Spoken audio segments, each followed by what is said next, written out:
Bonjour à tous, j'espère que tout va bien. Je suis très heureux de vous retrouver pour une toute nouvelle vidéo qui va être un peu spéciale aujourd'hui puisque nous allons revenir ensemble sur deux histoires. Tout d'abord, on va partir en Australie pour aborder des cas de disparition inquiétants qui se sont déroulés dans les années 70 et qui sont devenus les 4 personnes disparues les plus mystérieux de l'histoire de ce pays. Des disparitions, vous allez le voir, en plein match de football et des disparitions sur une plage en bord de mer d'Adélaïde. Ensuite, pour la deuxième histoire, nous partirons aux États-Unis. Alors que le monde entier avait les yeux tournés vers les tours du World Trade Center, un homme a été abattu dans un autre quartier de New York, le 11 septembre 2001 donc. Cet homme s'appelait Henrik Siwak et il est mort d'une balle dans le torse alors qu'il se rendait à son nouveau travail en début de soirée.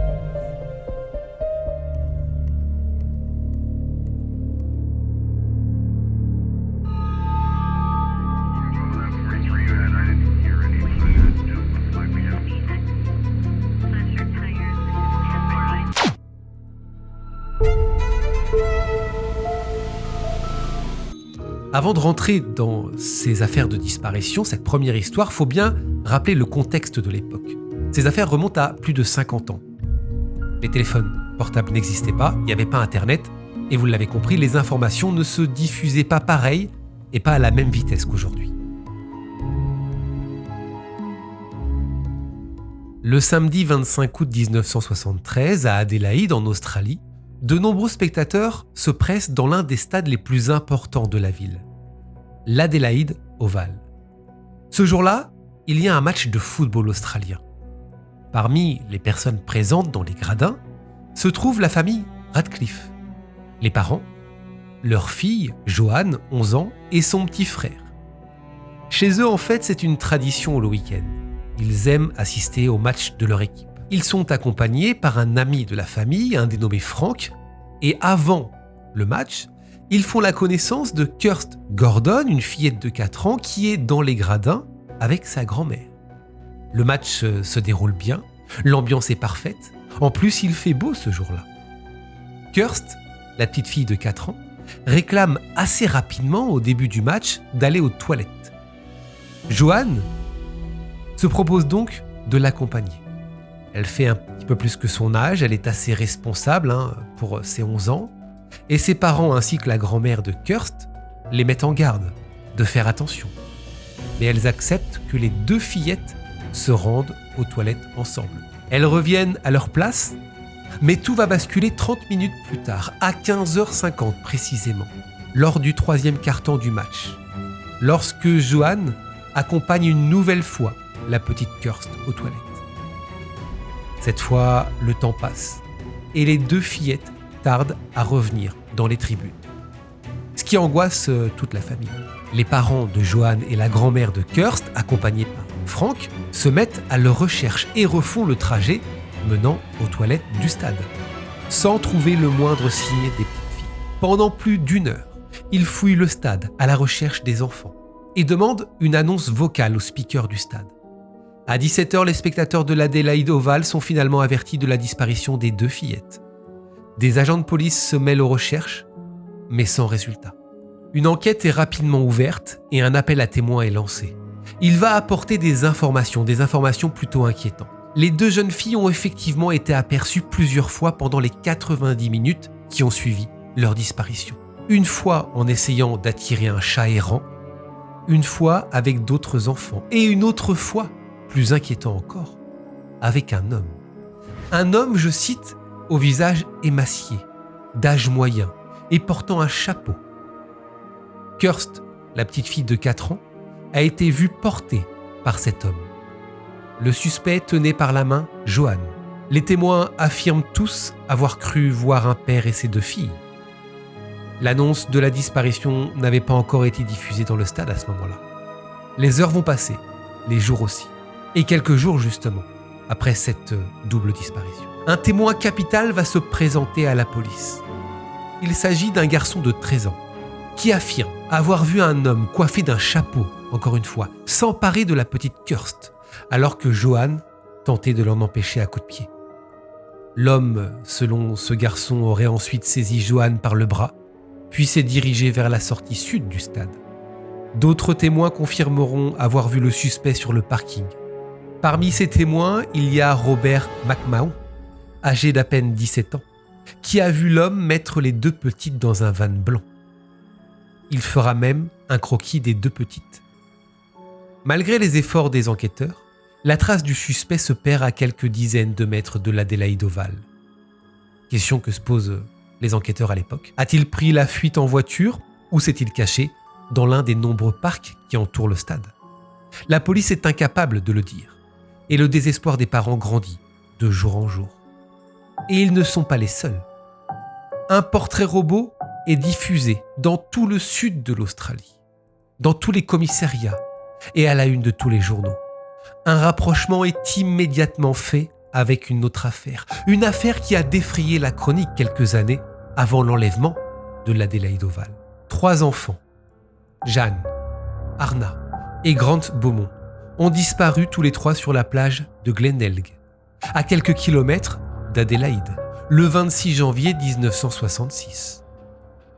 Dans le quartier de Somerton Park, au sud-ouest de la ville d'Adélaïde, les 3 enfants profitaient de la journée la plus chaude de l'été pour prendre la route de la plage. À 8h45, Nancy Beaumont, la mère, met Jeanne, 9 ans, Arna, 7 ans, et leur petit frère Grant, 4 ans, dans le bus, en partance tous les 3, tout seuls, pour Glenelg Beach. Elle les embrasse en leur rappelant de rentrer vers midi, sans se douter à ce moment-là qu'elle ne les reverra plus jamais. 3 heures plus tard, les 3 enfants ne rentrent pas, ce qui inquiète Nancy. Elle prévient son époux, Jim, qui rentre d'un voyage d'affaires, qui se précipite à la plage à la recherche de ses enfants, mais sans succès. Vers 17h30, les époux Beaumont signalent la disparition de Jeanne, Arna et Grant. Dans un premier temps, les forces de police ratissent la plage de Glenelg et ses environs. Là-bas, plusieurs témoins confirment avoir vu les enfants Beaumont, mais un détail interpelle les enquêteurs. Plusieurs fois, Jeanne, Arna et Grant ont été aperçus en compagnie d'un homme grand, blond et athlétique, vêtu d'un simple maillot de bain. Selon certains témoins, les enfants Beaumont jouaient joyeusement en sa compagnie et auraient même quitté la plage avec lui aux alentours de 12h15. Par la suite, la petite Jeanne serait passée par la Wenzel's Bakery, une pâtisserie située non loin de Glenelg Beach, où elle aurait, selon le propriétaire, acheté des friandises et une tourte à la viande. Cet achat est assez inquiétant pour Nancy Beaumont, parce qu'elle explique aux enquêteurs qu'elle n'avait donné que pile le compte pour payer le trajet en bus, pas plus. Grâce à ces informations, les enquêteurs lancent une opération de grande ampleur en Australie, mais aucun des dispositifs déployés ne permettra à l'enquête d'avancer. Jusqu'en 1968, 2 ans après la disparition de leurs enfants, Nancy et Jim Beaumont trouvent dans leur boîte aux lettres 2 mystérieuses lettres. La première est écrite soi-disant de la main de Jeanne, la seconde d'un homme, expliquant s'être auto-attitré, gardien des enfants Beaumont. Dans sa lettre, ce dernier se dit prêt à rendre Jeanne, Arna et Grant et donne un lieu de rendez-vous à leurs parents. Bouleversés évidemment, 2 ans donc après ces disparitions, Nancy et Jim Beaumont se rendent sur le lieu du rendez-vous, suivis de près par un inspecteur de police. Toutefois, ni l'homme ni les enfants ne se présenteront sur le lieu indiqué. Plus tard, les parents Beaumont recevront une nouvelle lettre dans laquelle Jeanne expliquera que leur gardien avait remarqué la présence de l'inspecteur lors de sa venue et, se sentant trahi, avait finalement décidé de les garder avec lui. Aucune des pistes explorées par la police ces 50 dernières années n'a permis de retrouver la trace des enfants Beaumont. Plusieurs criminels australiens ont été suspectés, mais sans résultat. Le dernier rebondissement dans l'enquête remonte à 2013, lorsque le fils d'un certain Harry Phipps, décédé en 2004, a accusé son père d'avoir joué un rôle dans la disparition des Beaumont et a donné des détails.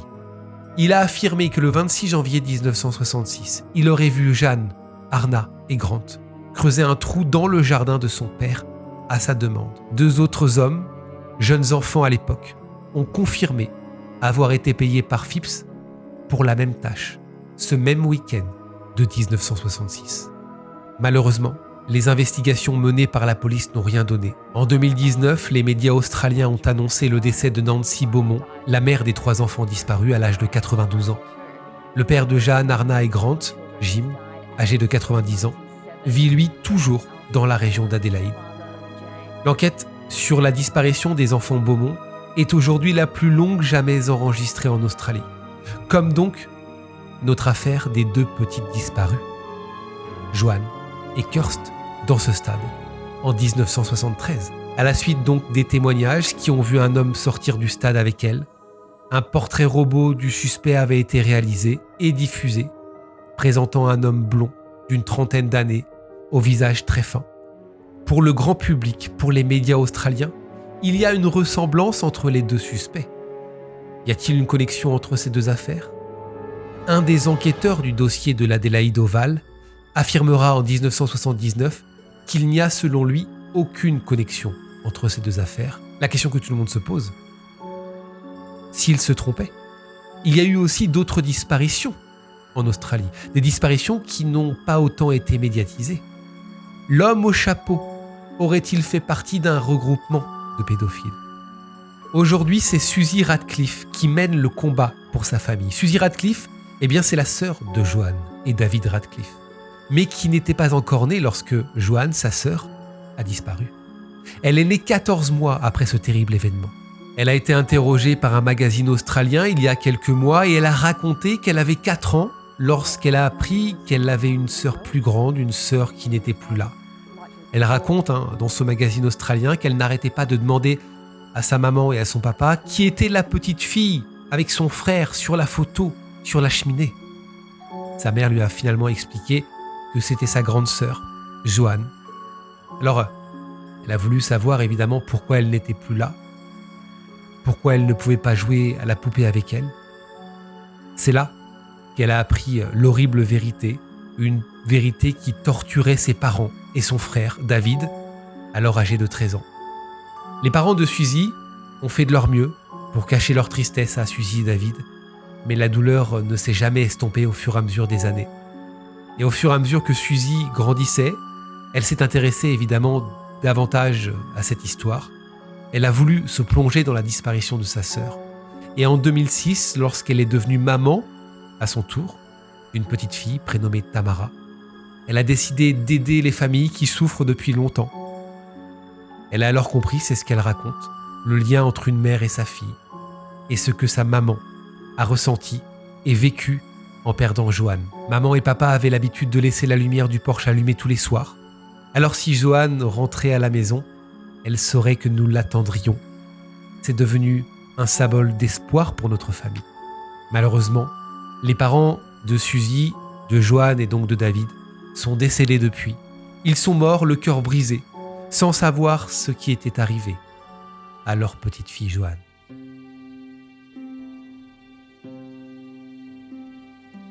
Henryk Siwak est né en Pologne en 1955 dans l'ancienne capitale du pays. Depuis plusieurs années, il travaille pour les chemins de fer polonais. Un travail difficile qui ne lui plaît pas plus que ça, mais Henryk ne se plaint pas. Il a une belle vie. Il est marié à Eva, sa femme depuis 20 ans, et a 2 beaux enfants, Gabriela et Adam. Mais en 2000, Henryk est subitement mis à pied. Plus de travail, plus de rentrée d'argent non plus. Mais il décide d'en profiter pour rendre visite à sa sœur Lucina. C'est vrai que la vie de sa sœur, la vie de Lucina, le fait rêver. Et pour cause. Elle vit désormais aux États-Unis, dans le Queens, l'un des arrondissements de New York, dans le quartier de Far Rockaway, plus précisément. Il se rend donc à New York pour passer quelques jours avec elle. Mais il se plaît aux États-Unis. Il pense qu'il va pouvoir envoyer de l'argent à sa famille en travaillant à New York et il décide donc d'y rester un petit peu plus longtemps. D'ailleurs, Henryk se sent tellement bien aux États-Unis qu'il n'écoute pas les recommandations de sa sœur, Lucina, quand elle lui conseille d'apprendre l'anglais. Elle lui dit pourtant que ça peut être dangereux de ne pas savoir parler anglais, que ça pourrait un jour lui poser problème. Elle lui répète plusieurs fois. Henryk accepte finalement de prendre des cours, regarde la télévision avec sa sœur, mais il progresse lentement.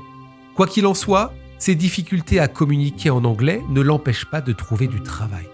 Le dernier en date, un boulot d'ouvrier sur un chantier de construction dans le Lower Manhattan, le quartier le plus au sud de New York.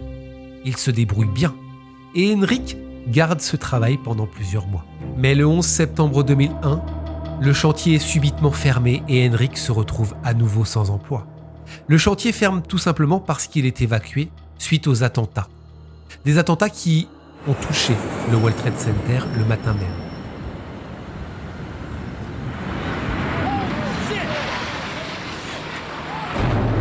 Il ferme et les ouvriers ne savent absolument pas quand les travaux vont pouvoir reprendre.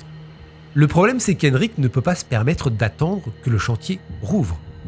Et il rentre dans l'appartement qu'il partage avec sa sœur avec une seule idée en tête, retrouver du travail le plus rapidement possible. Il se met à regarder les petites annonces dans un journal polonais et découvre qu'un supermarché recherche un agent de nettoyage. C'est pas vraiment son domaine, mais j'ai commencé à vous le dire, rien ne lui fait peur à Henrik. Il décide alors de postuler à cette annonce. Il contacte l'agence d'intérim qui s'occupe de recruter les agents pour ce supermarché. Et ça fonctionne. Henrik peut commencer son nouveau travail le soir même, le 11 septembre 2001, dans ce supermarché qui s'appelle Passmark à Brooklyn. C'est un quartier, c'est vrai, qu'il ne connaît pas du tout. Depuis 1 an qu'Henrik est là, vous avez vu, les mois ont passé, il n'est jamais allé dans ce coin-là de New York. Mais ce n'est pas grave. Il a le temps avant de commencer le soir même, de préparer son trajet. Il cherche donc l'Albany Avenue sur son plan. C'est la rue dans laquelle se trouve le supermarché. Et se rend compte qu'il lui suffit de prendre le métro A et de descendre à l'arrêt Utica Avenue, à l'extrémité nord de l'Albany Avenue. Il se prépare à partir, il enfile une veste et un pantalon de camouflage et des bottes noires. Il emmène un sac à dos avec de quoi se changer. Vers 23h, ce soir du 11 septembre 2001, malgré tout ce qui s'est passé dans la journée, Henrik descend à l'arrêt de métro Utica Avenue comme prévu. Le problème, c'est que Henrik n'avait pas pensé de regarder l'adresse exacte du magasin, qui se trouve en réalité au sud, à 5 km de l'arrêt de métro où il s'est arrêté. Henrik part dans le mauvais sens. Au lieu d'aller au sud pour rejoindre le magasin, il tourne à droite. Il entre alors dans le quartier de Bedford, l'un des quartiers les plus dangereux de New York selon les habitants. À 23h40, les résidents du quartier de Bedford entendent des voix d'hommes, ce qui ressemble à une dispute, puis des coups de feu. À 23h42, une personne appelle le 911, le numéro d'urgence aux États-Unis. Une ambulance est dépêchée sur place, trop tard. Les soignants ne peuvent que déclarer le décès d'Henrik Siwak, touché par une balle en plein poumon. S'ensuit alors une enquête totalement chaotique. Les policiers sont encore tous mobilisés sur les ruines du World Trade Center pour prêter main forte aux pompiers et tenter de ramener le calme dans les rues de New York. Habituellement, pour une affaire de meurtre à New York, 9 enquêteurs sont envoyés sur les lieux et une équipe de police scientifique participe au relevé d'empreintes ou de preuves. Le 11 septembre 2001, impossible d'envoyer autant d'enquêteurs sur place. Et donc, seuls 3 policiers se rendent dans le quartier de Bedford, aidés d'une équipe de collecte de preuves, habituellement envoyée sur des cambriolages. Les 3 membres du New York Police Department font ce qu'ils peuvent, mais dans le quartier, si tout le monde a entendu les coups de feu, personne, en revanche, n'a rien vu.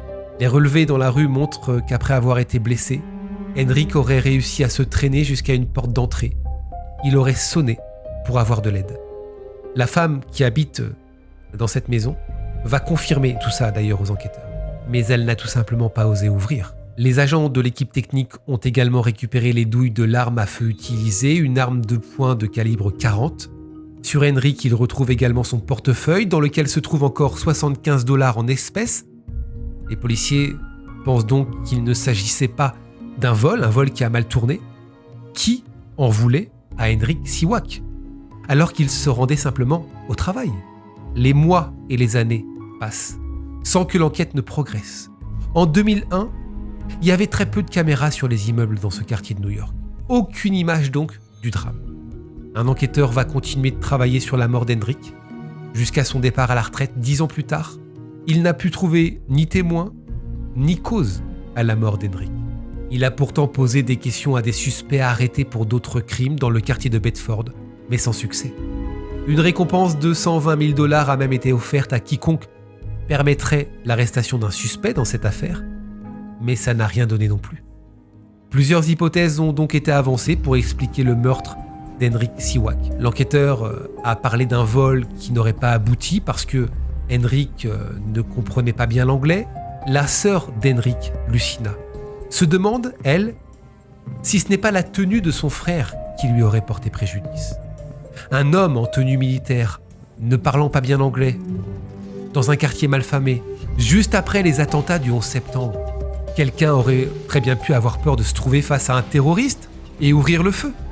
La femme et les enfants d'Henrik, eux, ne s'attendent plus à connaître la vérité un jour. Le meurtre de ce mari et père ayant été très peu relayé par les médias, bien occupés, vous le comprenez, par les attentats du World Trade Center pendant des mois. Personne n'a parlé de ce meurtre. En 2018, l'enquêteur qui avait été en charge de l'enquête à l'époque l'a confirmé une fois de plus. Un vol raté serait la cause la plus probable de la mort d'Henrik Siwak.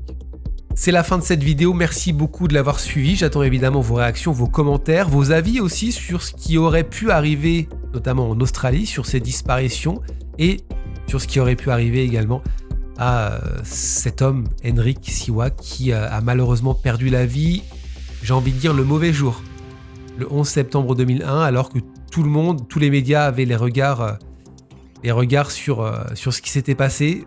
Voilà, peut-être que vous avez plus d'infos là-dessus, n'hésitez pas à me dire tout ça. On se retrouve bientôt pour une prochaine vidéo.